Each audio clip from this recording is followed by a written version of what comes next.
Stalin uncle, what uncle is very wrong uncle. அதுபோல பண்பாடற்றாத ஒரு பேச்சு ஒரு முதலமைச்சரை எப்படி எப்படி அழைப்பது என்று தெரியாத அளவிற்கு இப்ப நடக்கிற இந்த ஆட்சியினுடைய லட்சணத்தை பார்த்துக்கிட்டு நாம எப்படி சும்மா இருக்க முடியும்? ஒரு தவறு செய்தால் அதை தெரிந்து செய்தால் அவர் கபட நாடக மு.க. ஸ்டாலின் அங்கிளாகவே இருந்தாலும் உங்களுக்கு மனசாட்சின்னு ஒண்ணு இருந்துச்சுன்னா நாங்க கேட்கிற கேள்விகளுக்கு மட்டும் கொஞ்சம் பதில் சொல்லுங்க அங்கிள். சினிமா டைலாக் பேசியே பழக்கப்பட்டவர்கள் இதையும் ஒரு திரைப்பட டைலாகாவே ஆகி கொண்டிருக்கிறார்களே தவிர அது திரைப்பட காட்சியில 10 பேர் கீழே விழுந்துருவாங்க, ஒருத்தர் தான் கடைசியில் இருப்பார்.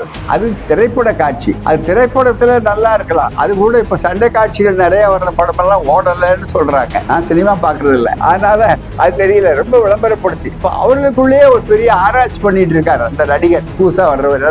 பாவம் எம்ஜிஆர் இவங்க படுத்துற பாட்டை கண்டு நமக்கே பரிதாபமா இருக்கு. காரணம் என்னன்னா, ஒருத்தர் நான் கருப்பு எம்ஜிஆர் இருக்கிறாரு, இன்னொருத்தர் சிகப்பு எம்ஜிஆர் இருக்கிறாரு, இன்னொருத்தர் வெள்ளை எம்ஜிஆர் இருக்கிறாரு. மொத்தமே 7 கலர் என்பதான் இருக்கு.